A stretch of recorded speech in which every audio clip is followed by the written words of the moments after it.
আমাদের কাছে দিদি ভাই আর কাকু কাকিমা আসলেন পারচেস করার জন্য জয়ন্তী জুয়েলার্সে। আজকে সোমবার কি কি পারচেস করেছেন একটু দেখিয়ে দিই। এক জোড়া কঙ্কন পারচেস করেছেন দিদি ভাইয়ের জন্য, এটা 22 ক্যারেট 916 HYT গহনার মধ্যেই রয়েছে। আর এক পিস হচ্ছে সীতাহার নিয়েছেন, সোনার সীতাহার, কত সুন্দর লাগছে দেখুন, লাইট ওজনের মধ্যে রয়েছে। আর ব্যান্ড চোকার নিয়েছেন এক পিস, এটাও খুবই ইউনিক লাগছে ডিজাইনটা। দিদি ভাইয়ের কাছ থেকে জানবো কোথা থেকে আসলেন। দিদি ভাই কোথা থেকে আসলেন? আমরা মালিতা থেকে।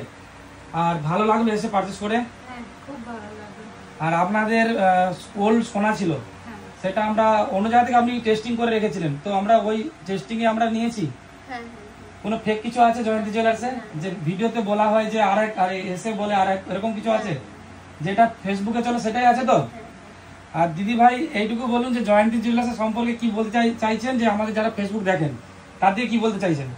আপনারা সবাই এখানে আসুন পারচেজ করার জন্য, আপনাদের মনের মতো সবকিছু পেয়ে যাবেন লাইট ওয়েটের মধ্যে, আপনি ফুললি স্যাটিসফাইড হয়ে যাবেন এখান থেকে। তো কোনো রকম টেনশন ছাড়াই আসতে পারেন, পারচেজ করতে পারেন, ব্যাস এটুকুই বলছি। ফেক হবে না এটুকু বলতে পারি, আপনারা এখানে পারচেস করলে ফেক হবে না, যেটা বলবো সেটাই হবে। চট জলদি চলে আসুন পারচেস করার জন্য। আর দিদি ভাইকে একটা ছোট্ট গিফট দেবো জয়ন্তী জুয়েলার্সের তরফ থেকে, কাকিমাকে দেবো, তো অবশ্যই আসতে ভুলবেন না।